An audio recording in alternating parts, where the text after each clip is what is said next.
Bonjour, je m'appelle Jacqueline, j'ai 74 ans et j'ai décidé en janvier 2020 de mettre fin à mes jours. Bonjour Jacqueline. Bonjour Hugo. Vous avez l'air en très bonne santé, en pleine forme, mais vous avez pris une décision, c'est de mourir début 2020. Pourquoi ? Parce qu'il faut bien fixer une date à un moment ou à un autre si on veut partir comme on veut partir.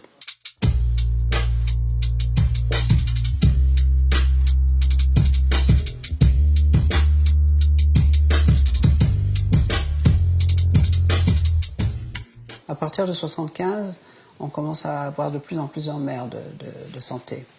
La maladie d'Alzheimer, la maladie de Parkinson, tout ça, c'est vers ces eaux-là vous attrapez ça. La perte de l'autonomie, pour moi, c'est la fin de la vie. J'ai pas envie qu'on s'occupe de moi. J'ai pas envie d'avoir des infirmières. J'ai pas envie qu'on me mette dans un mouroir. Les EHPAD, pour moi, c'est des mouroirs. De me retrouver perfusée, ventilée, infantilisée. D'avoir des gens qui viennent me voir. Alors, Madame Jenkel, il fait beau aujourd'hui, on est bien. Et de me faire voir des clowns. On s'amuse bien aujourd'hui. On peut vous faire venir un coiffeur aujourd'hui, on va vous faire toute belle. Ça vous angoisse. Vous voulez surtout pas qu'on vous parle comme ça, qu'on vous traite comme ça, quoi. Et après qu'on me torche, que je sois pas capable de prendre mon bain toute seule, non, no way, pas question, je veux pas de ça, non. Ce dont vous avez peur, si j'ai bien compris, c'est de la dégradation qui arrive de manière inéluctable. Ah oui. C'est ça. Oui. Vous savez qu'à partir de maintenant, chaque année qui passe, vous allez être de moins en moins bien physiquement. Oui. Je vais pas rajeunir. Oui, non, Non. c'est sûr. Mais on peut vieillir en étant heureux. Il y a des gens oui, mais je suis qui y heureuse. arrivent. Ouais. Je suis très heureuse. Vous vous dites pas, il me reste plein de trucs à faire, plein de trucs dont j'ai envie, je sais pas. J'ai tout fait. Tout fait. J'ai tout fait, j'ai voyagé dans le monde entier, j'ai fait 3 garçons, j'ai connu l'amour, j'ai connu la passion. Mais il vient un moment où ça aussi c'est fini. Comment vous dire, moi j'ai pas envie de faire l'amour avec un mec qui a un bide énorme, qui a des seins plus gros que les miens, qui bande plus, ça m'intéresse plus. Donc ce qui m'intéresse, c'est les mecs de votre âge à vous, entre votre âge à vous, limite 40. Les mecs comme ça, vous croyez qu'ils ont envie d'une vieille comme moi? Non, ils ont envie si je les entretiens, oui. Donc il faudrait que je me dise, est-ce que j'ai envie d'entretenir un mec? Non.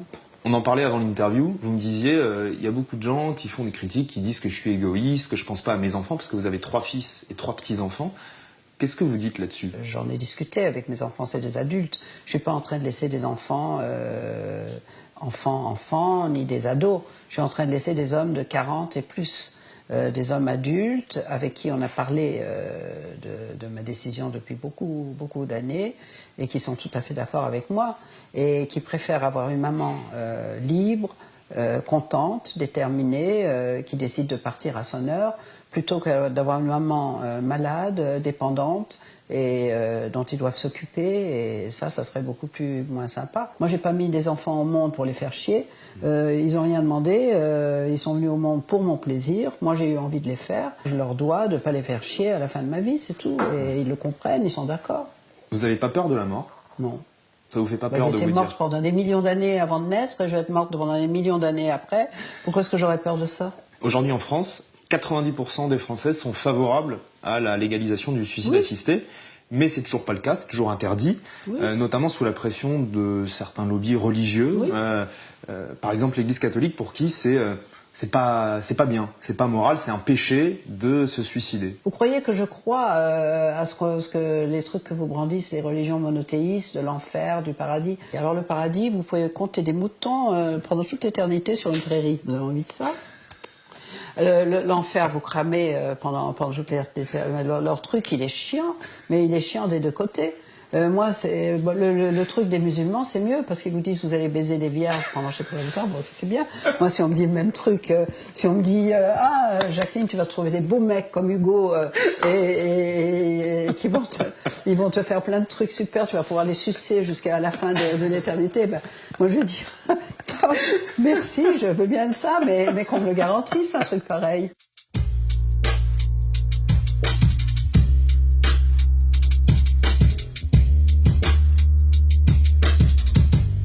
Ça va se passer comment concrètement?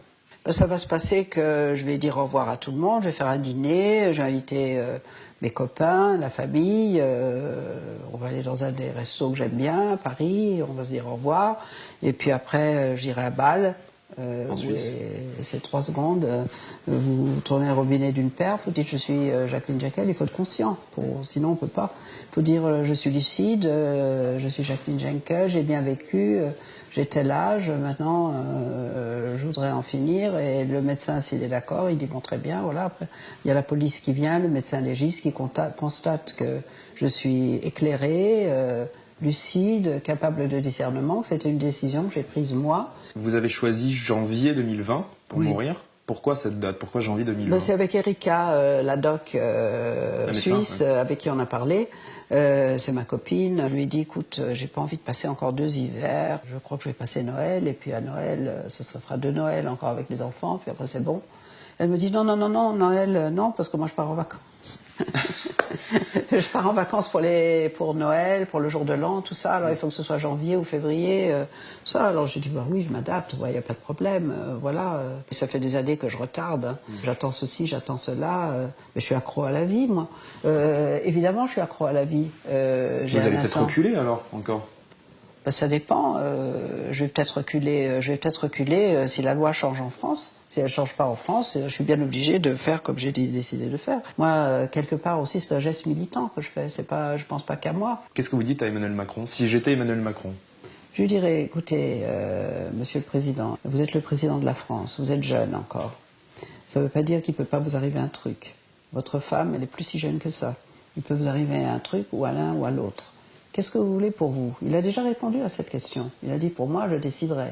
Alors, si pour vous, vous décidez, pourquoi vous n'accordez pas ce droit à vos compatriotes? Vous avez peur des lobbies pharmaceutiques, vous avez peur des lobbies des EHPAD qui sont cotés à la bourse, vous avez peur du Vatican, celles qui veulent continuer à vivre, qu'on leur donne des vies dignes, qu'on ne les laisse pas des semaines entières dans leurs propres excréments sans les changer, parce que c'est ce qui se passe dans certains EHPAD, mais que ceux qui n'ont pas envie d'être infantilisés, que ceux qui n'ont pas envie de finir comme ça, qu'on les laisse choisir de mourir.